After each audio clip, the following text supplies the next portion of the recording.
Salut tout le monde, on se retrouve aujourd'hui pour une nouvelle vidéo qui va concerner la mort.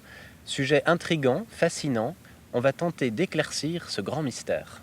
Alors, beaucoup voient la mort comme une fin définitive. Comment toi tu définirais la mort? Bonjour à tous. Alors, quand on fait de l'astrologie, on se rend compte que tout est cyclique, et donc la vie elle-même est cyclique. Ça nous amènera bien sûr au sujet de la réincarnation. La mort, en fait, n'est qu'une apparence, une illusion. Nous sommes sur Terre. Quand quelqu'un change de plan, il abandonne son corps physique, puisque les autres mondes ne sont pas faits de substances physiques. Et nous appelons ça la mort. C'est pas du tout une mort, c'est une mort pour nous, parce que nous perdons l'être cher. Mais il continue à être vivant dans les autres mondes. Notamment, quand nous dormons, nous pouvons à nouveau les rencontrer. Ils sont de l'autre côté, dans le monde affectif, pendant un certain temps du moins. Et donc, pendant une trentaine d'années, on va dire, on peut encore les y trouver. Ensuite, le mort qui a déjà quitté son corps physique vit une seconde mort qui lui permet de se déposséder, de se dépouiller de son corps affectif. Et là, il se retrouve dans le monde mental. Pendant un certain temps, il va vivre dans ce monde mental. Troisième mort, il va perdre son corps mental. Donc il y a plusieurs morts, une par corps. Ensuite, l'esprit se retrouve tout nu, mêlé à celui de Dieu, puisqu'il n'y a que celui de Dieu qui existe de toute façon, avant de recommencer le cycle, une nouvelle naissance, etc., par la réincarnation. Donc quand nous perdons un être cher, il faut comprendre qu'il n'a pas disparu, il a disparu à nos cinq sens. Tu rejoins donc la plupart des philosophies orientales sur le sujet de la réincarnation? Alors personnellement, je ne peux pas affirmer que la réincarnation existe, simplement je peux affirmer que la notion de cycle existe. Du coup, si la vie est cyclique, a priori, c'est la réincarnation qui semble la seule explication plausible. Et ça expliquerait énormément de choses. Un enfant qui naît, qui a des malformations, s'il a vécu d'une façon qui était injuste, violente, brutale ou pas conforme en tout cas aux lois cosmiques, automatiquement, il a mal employé les énergies qu'il avait à sa disposition, ce qui fait que quand il doit se fabriquer ses nouveaux corps, étant donné qu'il les emploie mal, ces énergies, ses corps sont endommagés.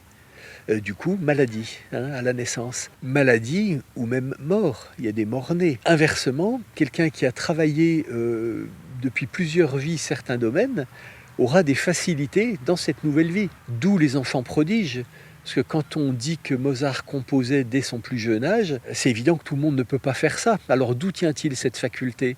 Si c'est Dieu qui lui a donné cette faculté, pourquoi ne l'a-t-il pas donnée à tous, si Dieu est juste, si Dieu est bon? On voit bien qu'il y a une histoire de mérite personnel. Quand on fait de l'astrologie, on est face à une carte du ciel quand un enfant naît, avec des qualités et des défauts. Comment un enfant qui vient de naître peut-il avoir des qualités et des défauts? Il faut bien que ça vienne d'avant, d'un certain comportement. Tout ce qu'on a fait de bien dans les vies d'avant nous donne des points forts, des vertus, des qualités, et tout ce qu'on n'a pas voulu développer dans les vies d'avant, ou ce dont on s'est mal servi, ce dont on a abusé, là où on essayait de tricher, de mentir, de biaiser, de frauder, par égoïsme, par intérêt, il y aura des choses à régulariser. On arrive là de plein pied dans la notion de karma, donc c'est certain qu'il y a des choses ténébreuses en nous qu'il va falloir illuminer, transformer en lumière. C'est l'histoire de l'alchimie, le plomb en or, il faut transformer nos défauts en qualité. Et c'est un petit peu le but de l'évolution, c'est, on va dire, se purifier. Si je peux faire un parallèle par exemple entre le sommeil et la mort, c'est-à-dire que finalement on a la notion de cycle, quelqu'un s'endort, il se réveille le lendemain, quelqu'un meurt, il se réincarne éventuellement donc,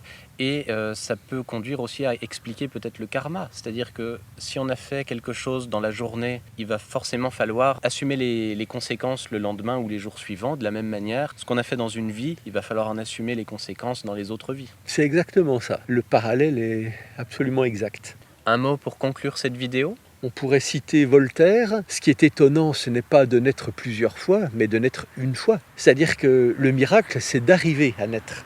À partir du moment où on a su le faire puisqu'on est là, quand vous savez faire quelque chose, rien ne vous empêche de le reproduire, de le répéter, de recommencer. Je te remercie pour ces éclaircissements et vous souhaite à tous une excellente journée. À bientôt. Au revoir.